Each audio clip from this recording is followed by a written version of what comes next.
जय हिंद फ्रेंड्स। आज हम आप लोग को दृष्टि का 8वां टेस्ट का सेकंड पार्ट कराएंगे। हमने जो कि फर्स्ट पार्ट करा दिया था लास्ट टाइम। कल हमने लास्ट पार्ट कराया 8वां टेस्ट का। 8वें टेस्ट में आपका करंट अफेयर से रिलेटेड पूरे क्वेश्चन हैं, जो कि हमने 7 टेस्ट में ऑलरेडी करा चुके हैं। 8वां आज ख़त्म हो जाएगा आपका। 9वां टेस्ट आपको कल कराएंगे। उसके लिए आप 9वें टेस्ट के लिए अच्छे से आप पढ़ के आइएगा। सो चलिए स्टार्ट करते हैं। आपका यूपीपीएससी प्रीलियम टेस्ट सीरीज 2023 का है। 8वां टेस्ट है, यानी किस कोचिंग का है? दृष्टि का है। और सबसे पहले स्टार्ट करने से पहले आप हेलो एग्जाम को सब्सक्राइब कर लीजिए एंड शेयर कर दीजिए, ताकि अदर बच्चों तक पहुंच सके और वो लोग भी आसानी से तैयारी कर सकें। और सबसे ज़रूरी बात है, शेयर ज़रूर करिएगा और बेल आइकन को क्लिक कर लीजिएगा, जिससे कि आपको नोटिफिकेशन वीडियो अपलोड होने के तुरंत मिल जाए बाद। तो हम लोग स्टार्ट करते हैं क्वेश्चन नंबर 81 से। लास्ट टाइम हमने 1 से लेकर क्वेश्चन 80 तक करा दिए थे। आज हम कराएंगे आपको 81 से स्टार्ट करेंगे। तो लेट्स स्टार्ट क्वेश्चन नंबर 81। 81 में क्या कह रहा है? निम्नलिखित में से किसने फ्रेंच ओपन टूर्नामेंट 2022 में पुरुष एकल का खिताब जीता है? 2022 में फ्रेंच ओपन टूर्नामेंट का खिताब किसने जीता है? तो 2022 में किसने जीता है? राफेल नडाल ने। टोटल ये 4 वार्षिक ग्रैंड स्लैम जो टूर्नामेंट होते हैं, इसमें से दूसरा टूर्नामेंट है। इस तरह के 4 टूर्नामेंट होते हैं। 4 टूर्नामेंट में कौन कौन से होते हैं? ऑस्ट्रेलियन ओपन, दूसरा होता है आपका ये फ्रेंच ओपन टूर्नामेंट, तीसरा होता है यूएस ओपन एंड चौथा होता है विंबलडन ओपन टूर्नामेंट होते हैं।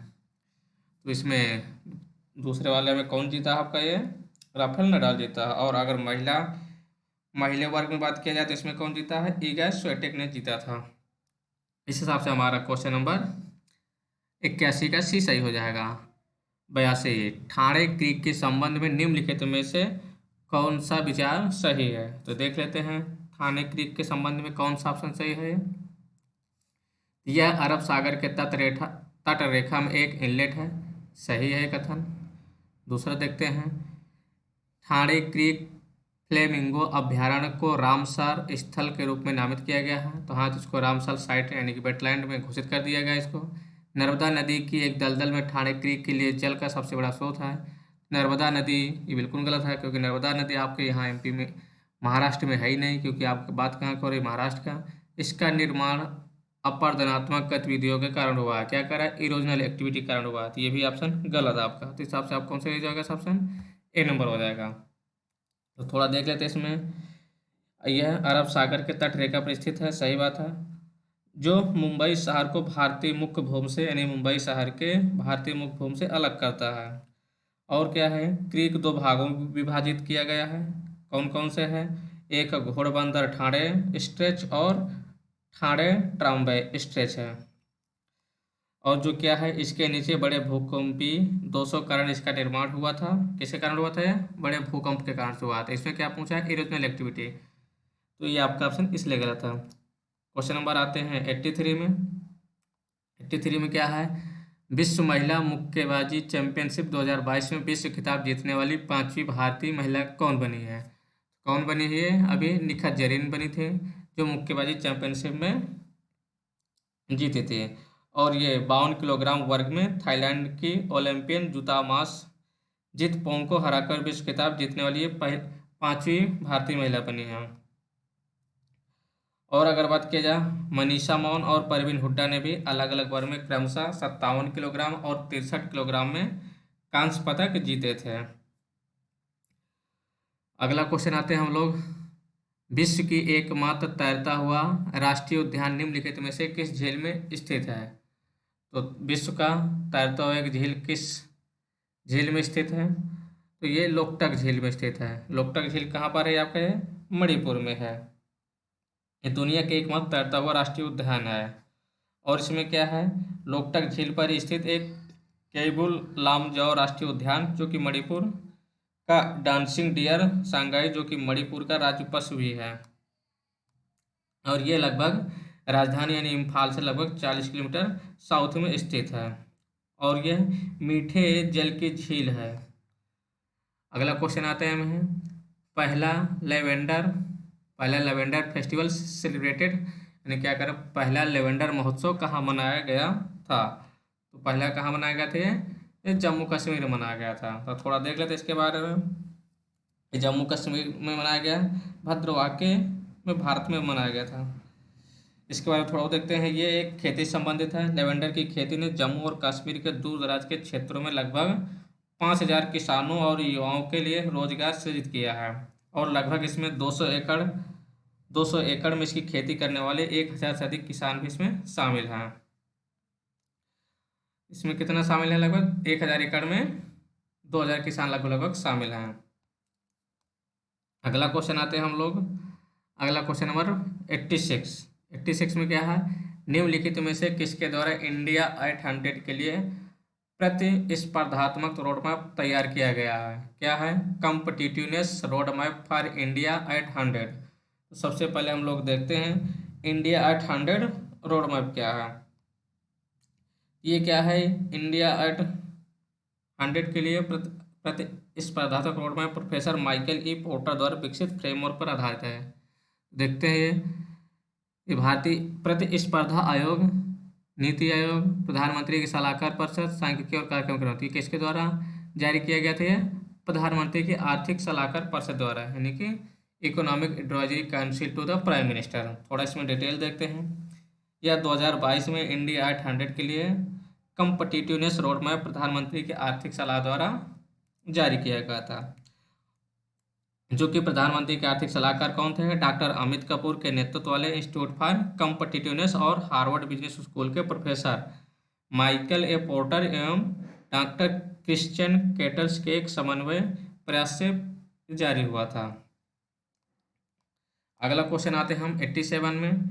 87 हमारा क्वेश्चन क्या है, निम्नलिखित में से किस तारीख को भारत सरकार ने एकल उपयोग यानी सिंगल यूज वाले प्लास्टिक उत्पाद पर प्रतिबंध लगा दिया था। ये लास्ट ईयर यानी 1 जुलाई 2022 को गवर्नमेंट ने सिंगल यूज प्लास्टिक पर बैन लगाया था। यह वर्ष 2019 में आयोजित चौथी संयुक्त राष्ट्र पर्यावरण सभा यानी कि UNEA4 में भारत एक सिंगल यूज प्लास्टिक वाले उत्पाद से होने वाले प्रदूषण की समस्या के निराकरण के लिए एक प्रस्ताव पेश किया था। और इसमें क्या है, जो कि लगभग जो अभी 16 फरवरी 2022 को प्लास्टिक अवशिष्ट संशोधन नियम 2022 के रूप में प्लास्टिक पैकेजिंग के संबंध में विस्तारक उत्पाद उत्तरदायित्व है, जो दिशा निर्देश अधिसूचित किया गया है। क्वेश्चन नंबर 88 देखते हैं हम लोग। राष्ट्रीय हथकरघा दिवस मनाया जाता है। तो राष्ट्रीय हथकरघा दिवस कब मनाया जाता है, ये 7 अगस्त को मनाया जाता है। हथकरघा दिवस ये कब से स्टार्ट किया गया है, 7 अगस्त 2015 यानी जुलाई 2015 में स्टार्ट किया गया था, और 7 अगस्त को राष्ट्रीय हथकरघा दिवस भी घोषित किया गया था। और जो इसका उद्देश्य था, सामाजिक आर्थिक विकास के लिए हथकरघा उद्योग के महत्व के बारे में जागरूकता पैदा करना था। यह स्वदेशी आंदोलन के याद में चुना गया है। और इससे क्या लाभ होगा, यह महिला सशक्तिकरण के लिए भी महत्वपूर्ण होगा, क्योंकि हथकरघा में अधिकतर काम करने वाली महिलाएं होती हैं। क्वेश्चन नंबर आते हैं 89 देखते हैं। उद्यमी भारत कार्यक्रम के संदर्भ में निम्नलिखित में से कौन सा कथन सही है। तो देख लेते हैं। यह कार्यक्रम 30 जून 2022 को आयोजित किया गया था। इस कार्यक्रम के दौरान MSME के प्रदर्शन को बढ़ावा देना, तीव्र करना योजना शुरू की गई। तो इसमें दोनों ऑप्शन सही है। यह आपका 30 जून 2022 को स्टार्ट किया गया था, और इसमें MSME को बढ़ावा देना और स्पीड भी देना था। इस हिसाब से हमारा कौन सा ऑप्शन हो जाएगा, दूसरा सही हो जाएगा। और इसका उद्देश्य और MSME योजनाओं के प्रभाव में वृद्धि के साथ राज्यों में MSME की कार्यान्वयन क्षमता और कवरेज को भी बढ़ाना था। क्वेश्चन नंबर 90 आते हैं। निम्नलिखित में से किसके सहयोग से open network for digital commerce द्वारा ग्रैंड हैकाथन आयोजन किया गया था। तो किसके द्वारा किया गया था, ये नाबार्ड के द्वारा किया गया था, यानी national bank for agriculture and rural development, किसके द्वारा, नाबार्ड के द्वारा। तो ये क्या था। अगला क्वेश्चन आते हैं हम लोग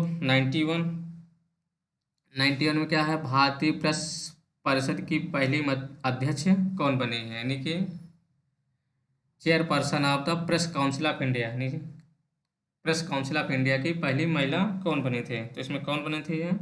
ये रंजना प्रकाश देसाई बने थे। थोड़ा इसमें डिटेल देख लेते हैं। जो कि सर्वोच्च न्यायालय की पूर्व न्यायाधीश रंजना प्रकाश देसाई हैं। एक और पूर्व न्यायाधीश भी थे।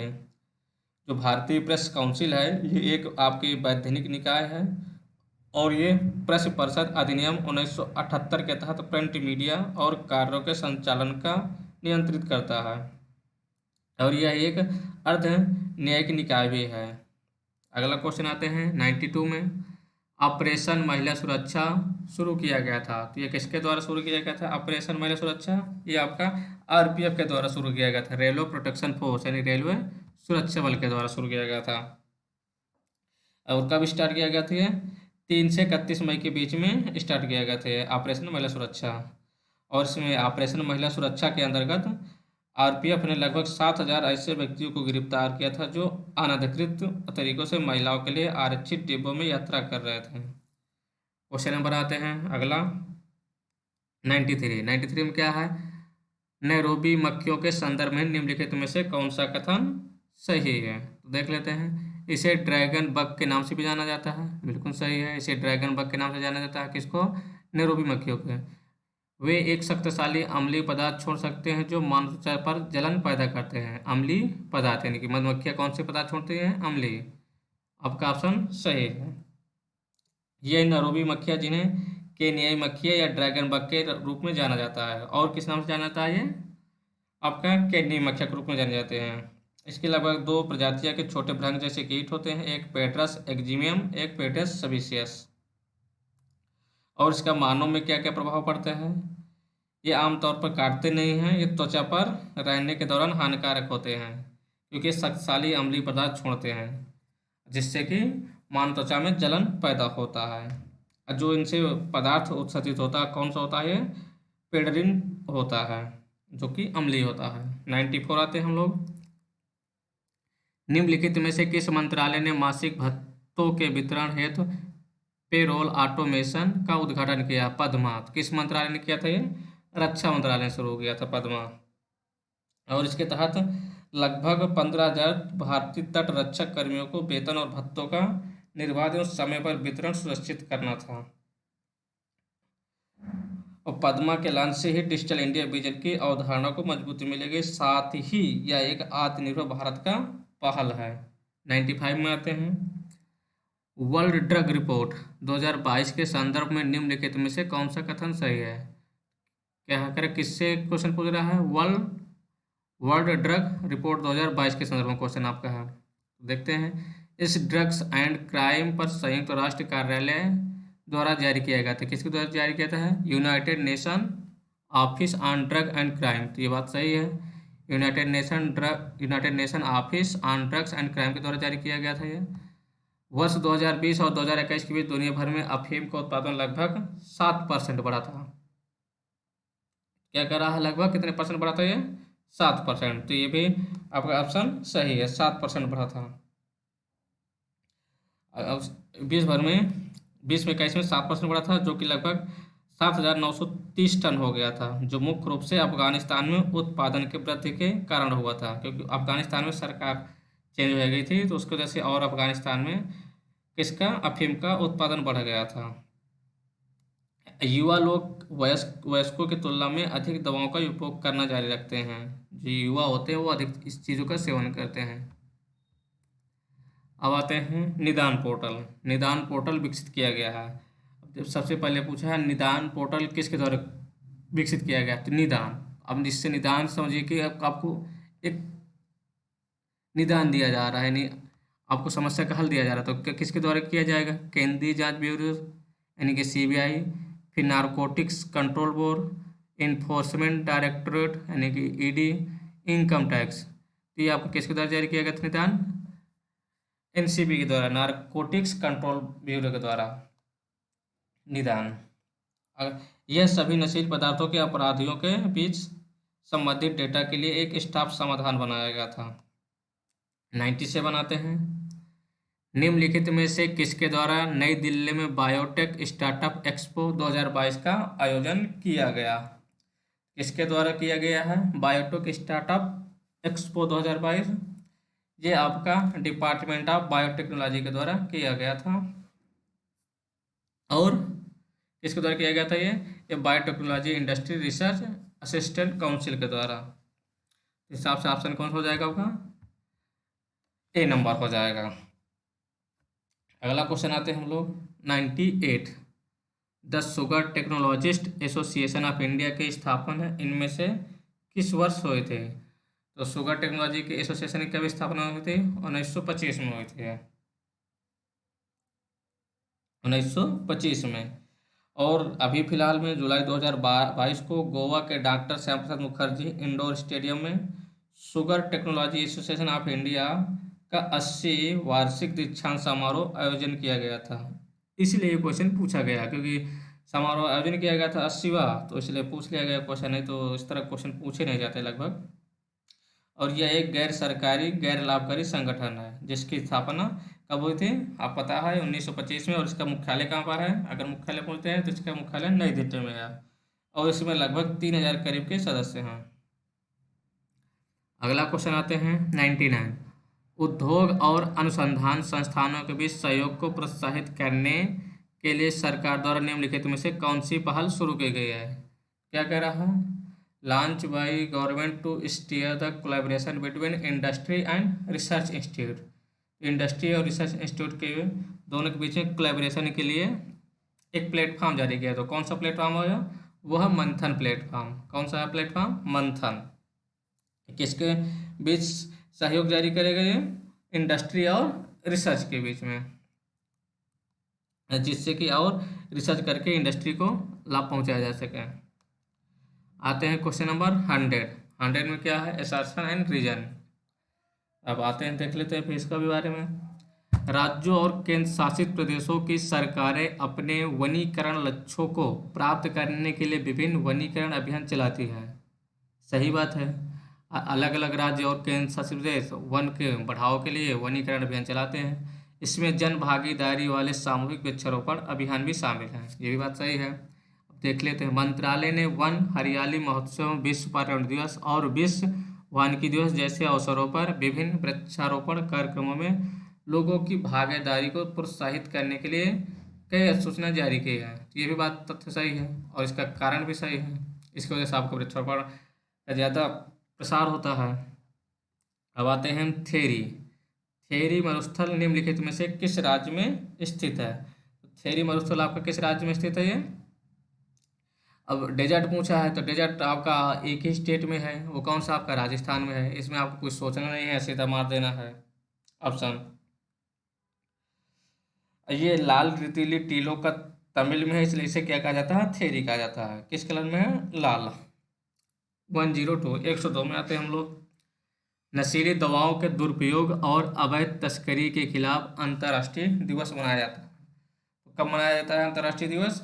ये 26 जून को मनाया जाता है। 26 जून को विश्व ड्रग दिवस के रूप में मनाया जाता है। और इससे नशीली दवाओं के दुरुपयोग और अवैध तस्करी के खिलाफ अंतर्राष्ट्रीय दिवस के रूप में बनाया जाता है, ताकि समाज में अवैध ड्रग्स का उपयोग जैसी बड़ी समस्याओं के बारे में जागरूकता पैदा हो सके। और इस साल का थीम क्या था इसका? स्वास्थ्य और मानवीय संकटों में नशीली दवाओं को चुनौतियों का समाधान करना था। एक बार और रिपीट कर देते हैं। थीम क्या था इस साल का ड्रग्स का? स्वास्थ्य और मानवीय संकटों में नशीली दवाओं को चुनौतियों का समाधान करना था।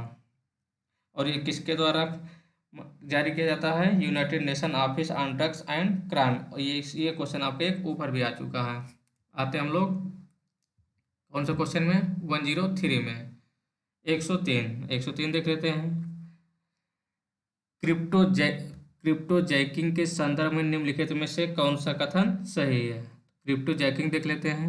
क्रिप्टो जैकिंग यह एक साइबर अपराध है। यह एक साइबर अपराध है जहां हैक किए गए कंप्यूटरों के माध्यम से क्रिप्टो करेंसी का खनन किया जाता है। दूसरा क्या कह रहा है आपका? ये एक बार क्रिप्टो जैकिंग हो जाने के बाद पीड़ित लोग अपने सिस्टम के नेटवर्क में प्रवेश करने में असमर्थ हो जाते हैं। तो अब देखते हैं इसमें कौन सा ऑप्शन सही है।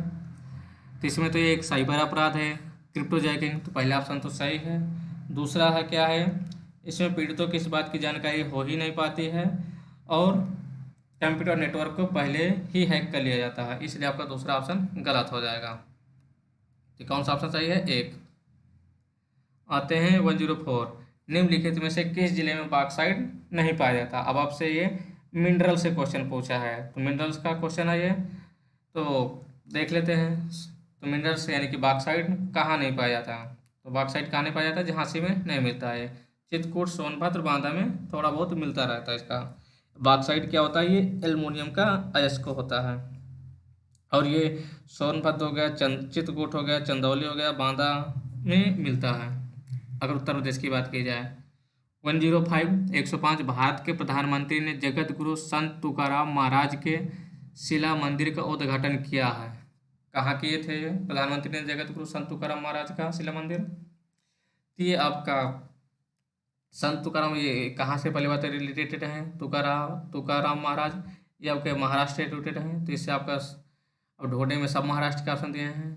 अब इसमें तो आपको दिक्कत होगी, तो आपको पूरा पढ़ना पड़ेगा हिसाब से आपका पूरे, अगर याद हो तो ठीक है, नहीं तो इसको छोड़ दीजिएगा।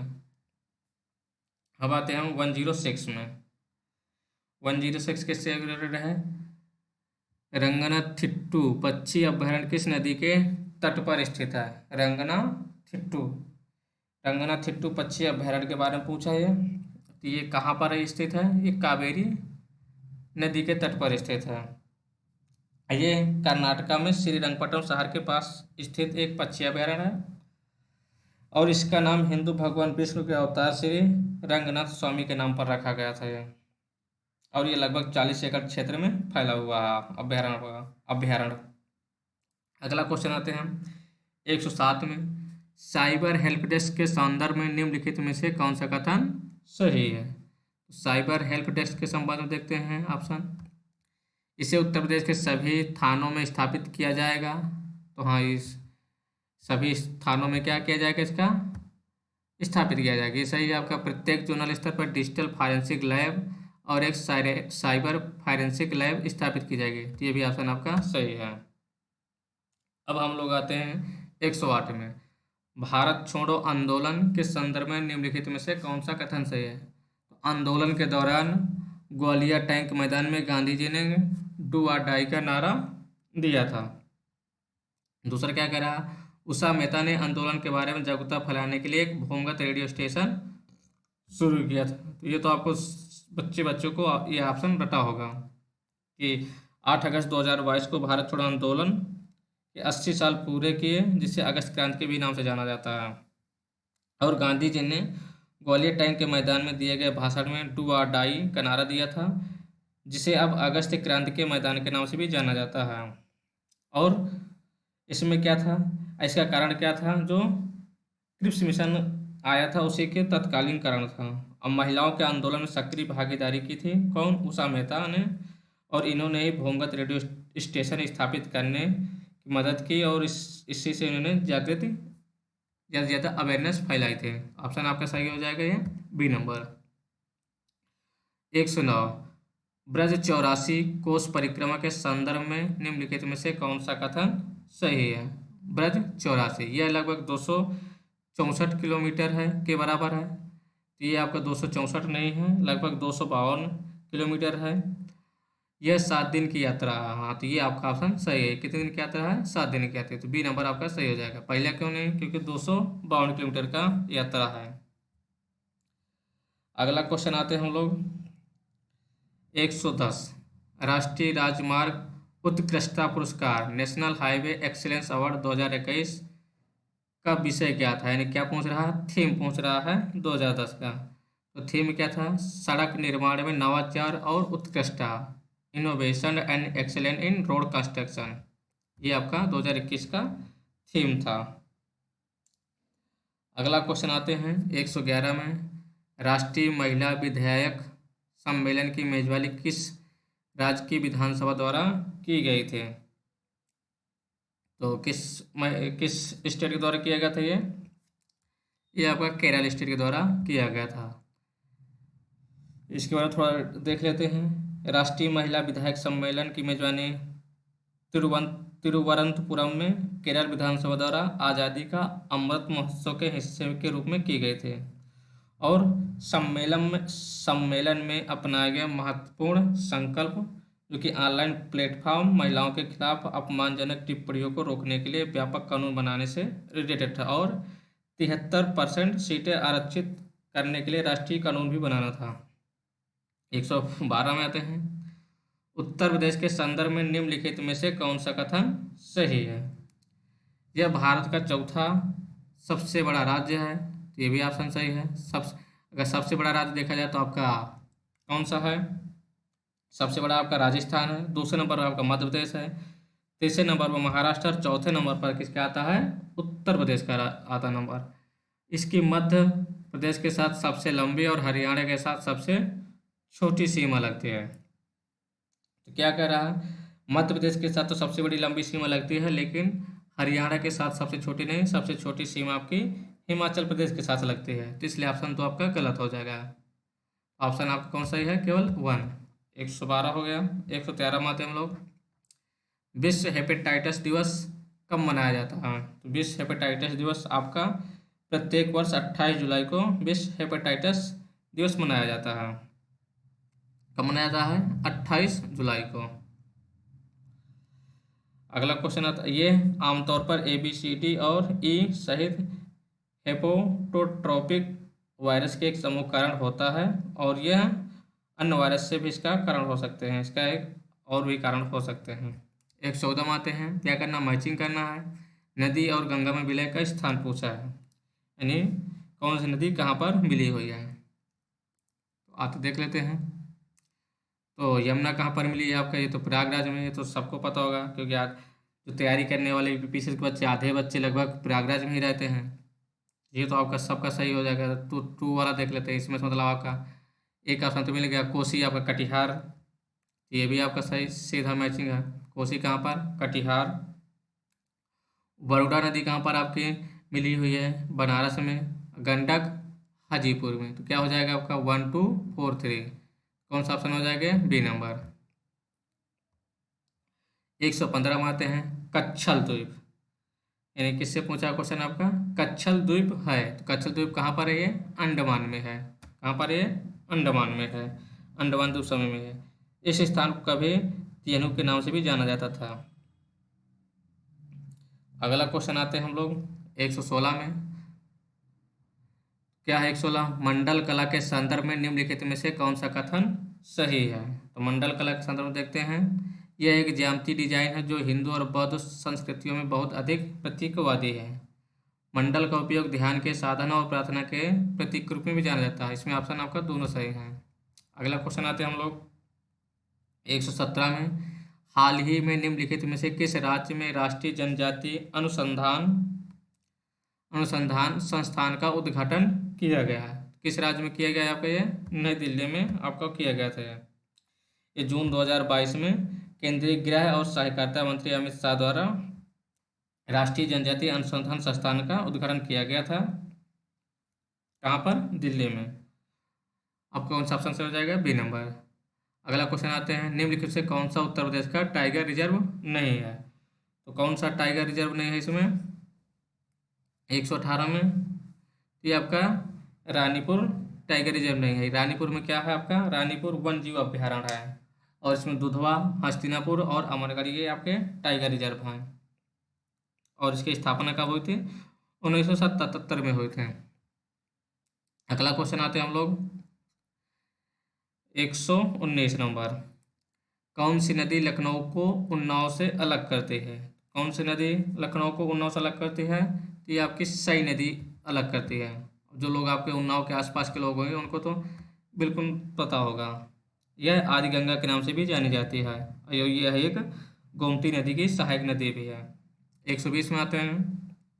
120 में क्या कहा है? जून 2022 में लोकतंत्र के स्वर और द रिपब्लिकन एथिक नामक पुस्तक के चौथे खंड का अनावरण किया गया। ये पुस्तक निम्नलिखित में से किस भारतीय व्यक्तित्व के चुनिंदा भाषणों का संकलन है? किसके भाषणों का संकलन है ये?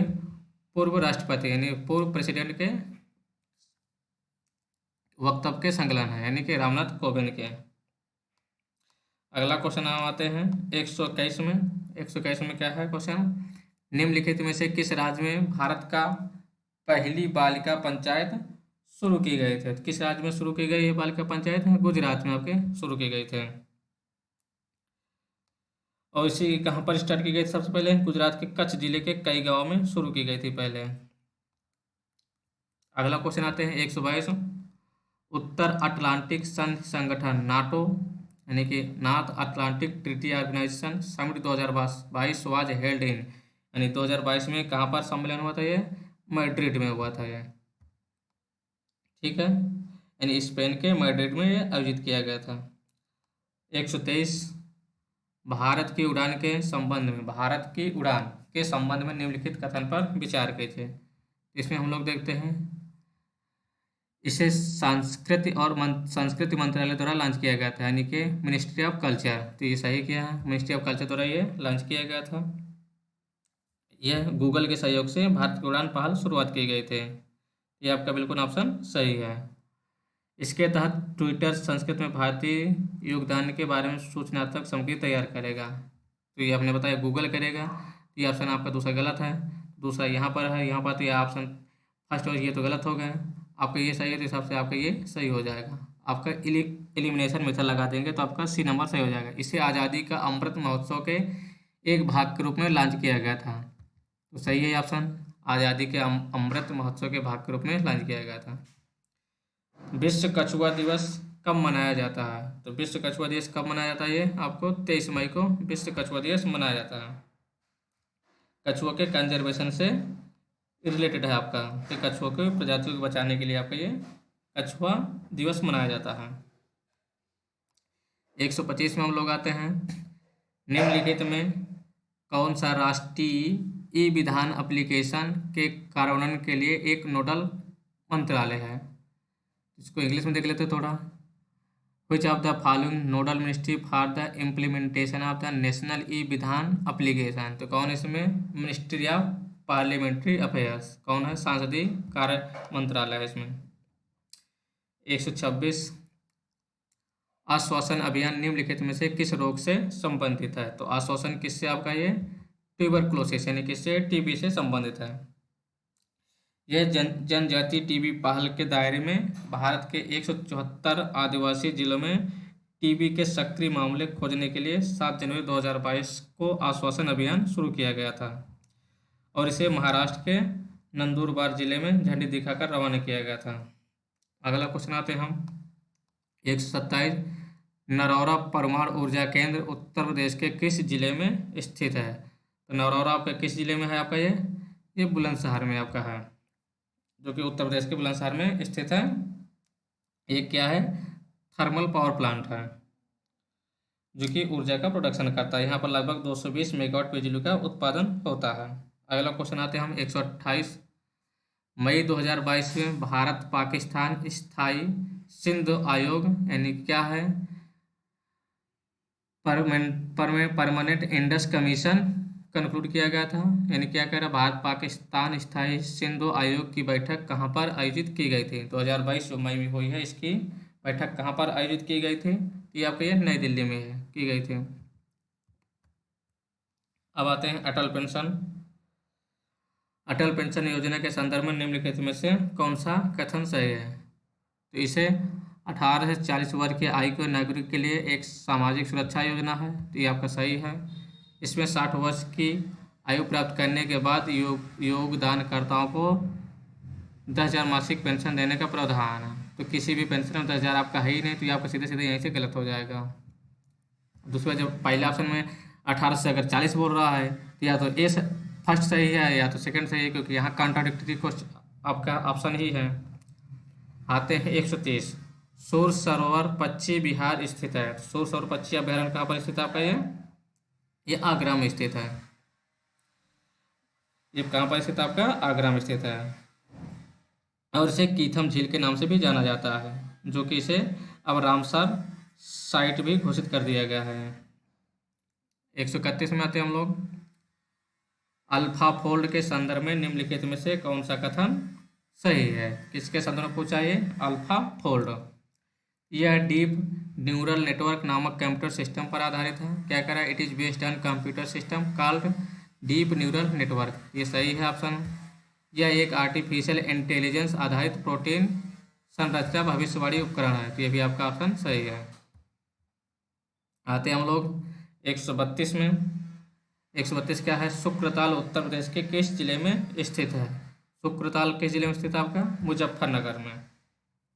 यह एक उत्तर भारत का प्रसिद्ध पवित्र स्थलों में से एक है और यह शुक्रताल वो स्थान जहाँ सुखदेव गोस्वामी ने 5000 साल पहले अभिमन्यु के पुत्र महाराज परीक्षित को पवित्र श्रीमद् भागवत गीता सुनाया था।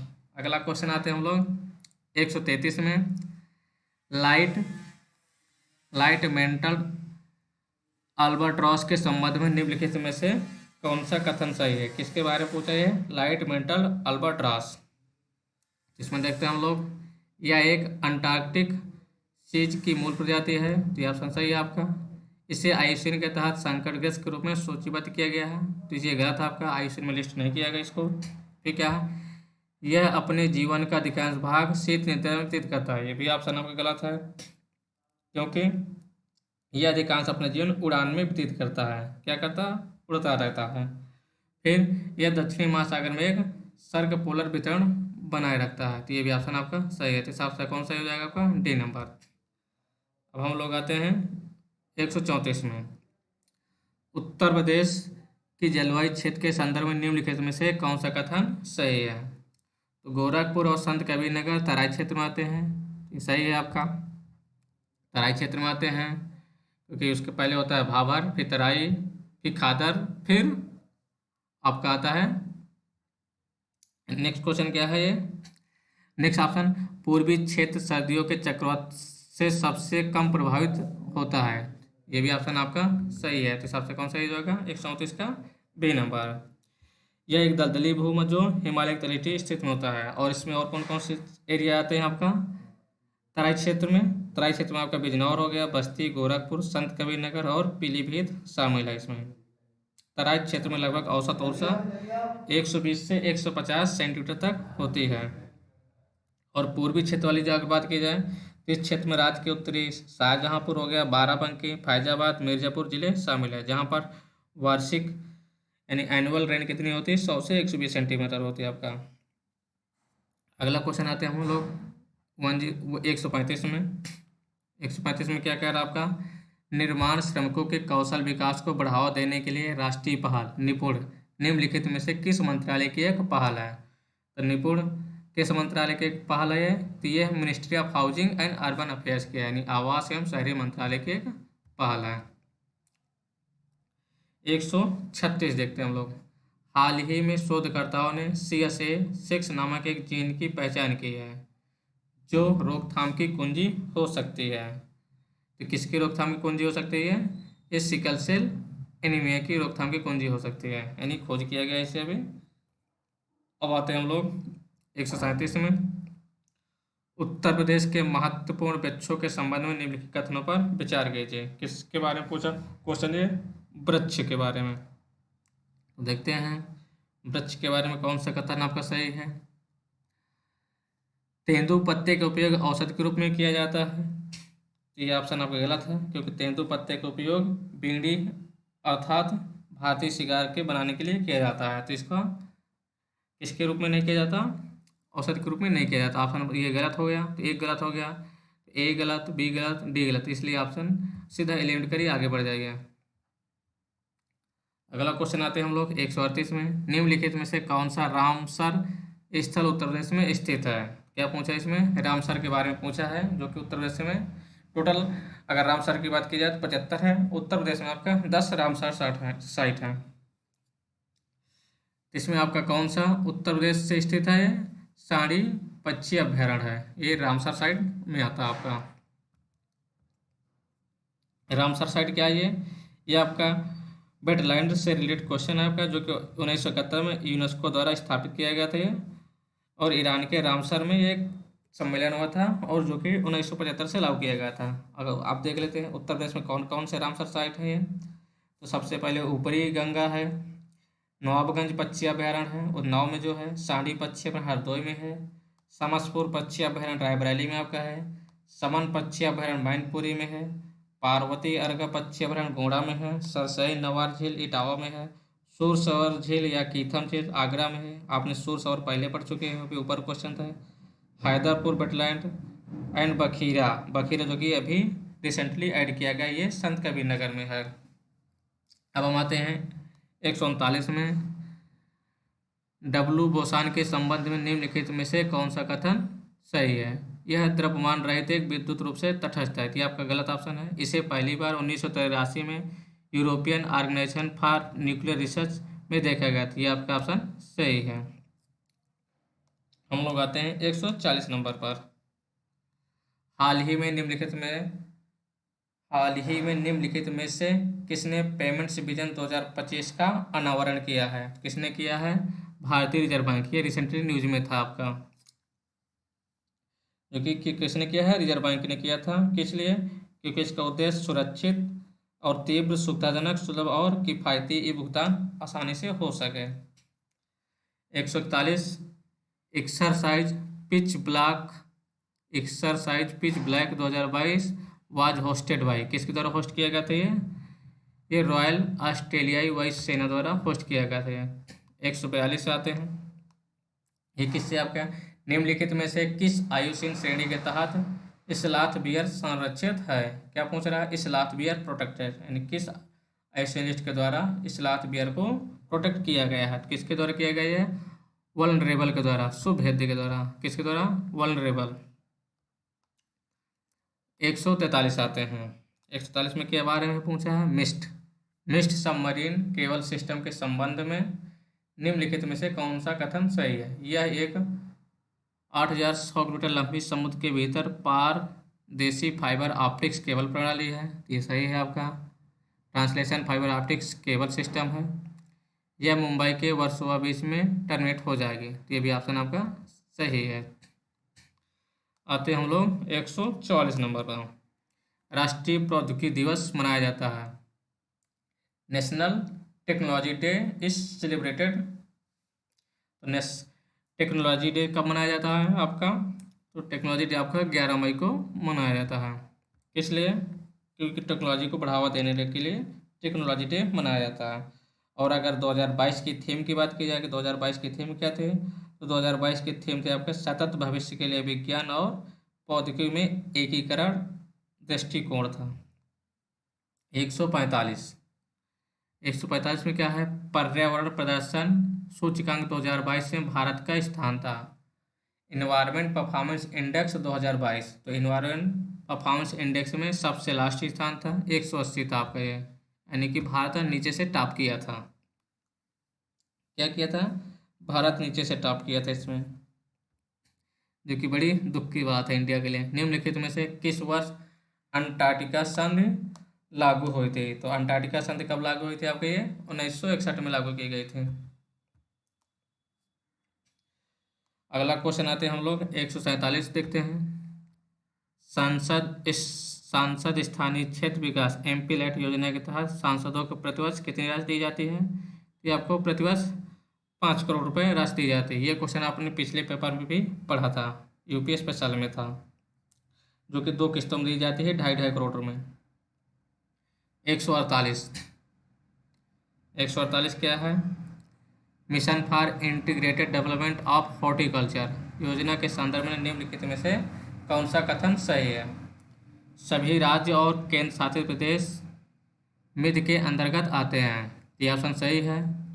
फिर क्या करें? मिड के तहत देश में आकर्षक या विदेशी फलों जैसे dragon fruit, kiwi, passion fruit आदि के प्रचार के लिए सहायता प्रदान की जाती है, तो इसलिए भी ऑप्शन सही है। सेकेंड लास्ट क्वेश्चन देखते हैं।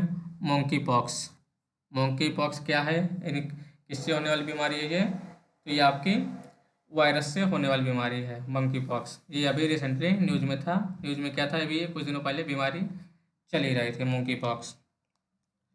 अगला क्वेश्चन आते हैं लास्ट 150। अगस्त 2022 में निम्नलिखित में से कौन से देश trans Himalayan multi dimensional connectivity network हेतु सहमत हुए हैं? कौन कौन से देश सहमत हुए थे? चीन और नेपाल सहमत हुए थे। Trans Himalayan multi dimensional connectivity network के लिए। तो आपका ये 150 क्वेश्चन समाप्त हो गए हैं। फर्स्ट पार्ट हमने कल कराया था और सेकंड पार्ट आज कराए हैं, जो कि आपके 50 क्वेश्चन समाप्त हो गए हैं। तो इस तरह से आपका ये 8वां टेस्ट समाप्त होता है। कल हम आपको 9वां टेस्ट का फर्स्ट पार्ट कराएंगे। सो अगर इसमें कुछ करेक्शन हो तो आप कमेंट करके बताइएगा, कोई सुझाव हो तो कमेंट करके बताइएगा। तो आपको हेलो एग्ज़ाम में रहने के लिए धन्यवाद, और आप हेलो एग्ज़ाम को शेयर करिएगा, सब्सक्राइब करिएगा, क्योंकि इससे आगे जो बच्चे हैं उनको भी आसानी से मिल जाएगा और पढ़ने में आसानी होगी, जिससे कि अपना प्री आसानी से क्वालिफाई कर सकेंगे। सो एक बार और थैंक यू क्लास देखने के लिए आपको, और शेयर ज़रूर करिएगा।